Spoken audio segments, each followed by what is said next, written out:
Las Vegas, the gambling capital of the world. In the early morning hours, the tables are still open at the MGM Grand, one of the premier hotel casinos in the city that never sleeps.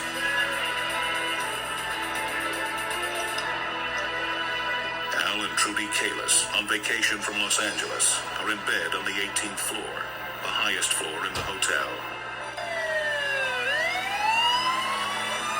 At 7 in the morning, they awake to sounds of sirens and the smell of smoke. We opened up the door, and the hall was filled with smoke. It was that quick. As 3,000 guests wake up to the nightmare of a hotel on fire, panicked people crowd onto their balconies to escape the choking smoke. But Al and Trudy don't have that option. The handle was broken. There was a maintenance card on it saying, "The door doesn't open." A real revelation to me in the middle of this fire.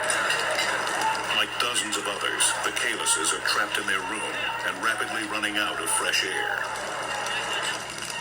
I literally couldn't get enough oxygen, and I was smelling only smoke, and I was breathless. And at that moment, I had a sense that this might be my passage out.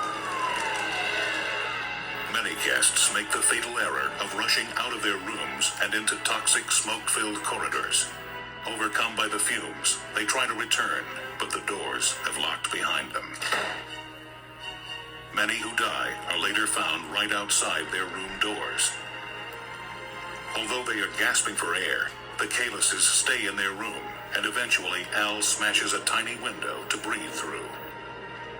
We laid on the floor with our face stuck out that window and pulled the blackout draperies around us so that we could keep out as much smoke that was coming into the room as we could.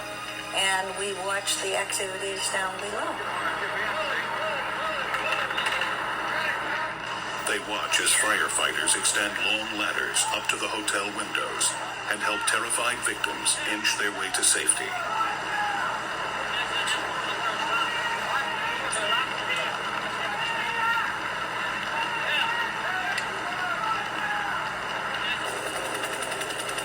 Above them, a rescue helicopter hovers perilously close to the building, rescuing the lucky few who've made it to the roof.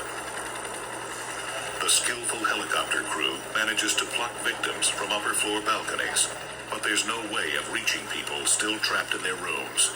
Firefighters' ladders fall agonizingly short of the 18th floor, where Al and Trudy's situation is getting more desperate by the second.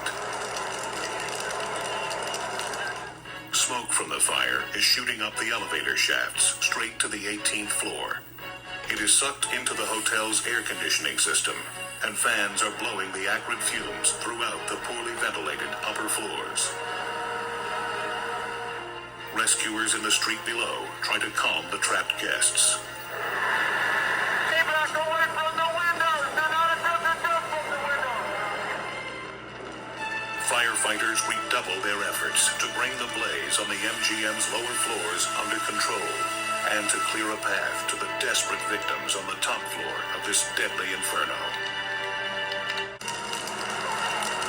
As the trapped Las Vegas guests cling to their lives, firefighters find the heart of the inferno in the delicatessen on the ground floor of the MGM. By the time firefighters like Bert Sweeney arrive, it has grown into a huge fireball. The fireball that came out of the delicatessen completely filled the door of the delicatessen. And it came out and bounced off the floor. The firefighters race to escape the speeding ball of flame, but they can't outrun the heat. My facepiece had melted into a small ball, about a fourth of the size of the original facepiece. That's how hot it got in there.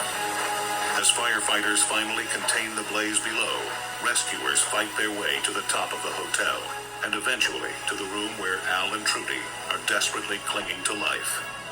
A fireman came and he said, "Follow me," and we just walked along in the dark holding on to each other chain-wise so we wouldn't fall because there was no light.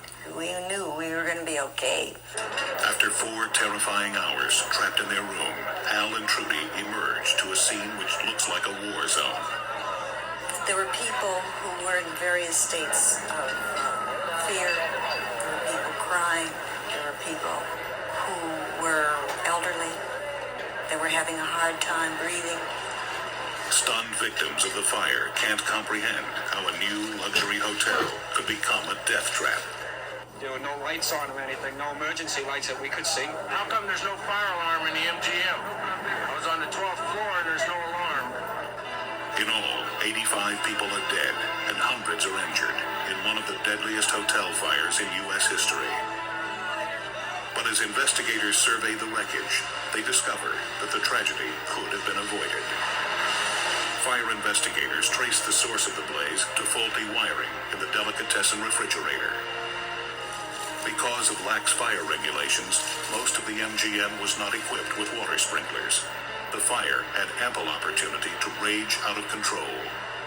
And to make matters worse, when the blaze first broke out, a member of the hotel staff switched the fire alarms off, thinking they were triggered by mistake. The MGM Grand was rebuilt and is now called Bally's. It boasts one of the most advanced fire safety systems in the country, with hotel employees monitoring high-tech fire sensors. Supervisor Mary McCall says this multi-million-dollar computer system will forestall any repeat of the 1980 disaster. During a fire, the computer will automatically unlock the doors so that the guests can get in, and also, if need be, they can get back out on any floor that they would have to escape from. In the wake of the fire, the hotel and insurance companies paid out $138 million in damages. But as a result of this tragedy, much stricter fire codes were enacted throughout the United States. Today, smoke alarms and sprinkler systems are mandatory in all high-rise buildings. But to survivors like Al and Trudy Kalis, the scars of the disaster have lingered long after the fire was put out. For a number of years after this, we used to request hotel rooms 6th floor or under, because we learned that the ladders don't go any higher than 6 floors. Today, the Kalises say most of the traumatic memories have faded. When they travel now, there's peace of mind, because they know why their hotels are all safer. But they'll still never forget that terrible day when a hotel's gamble with safety became a matter of life and death.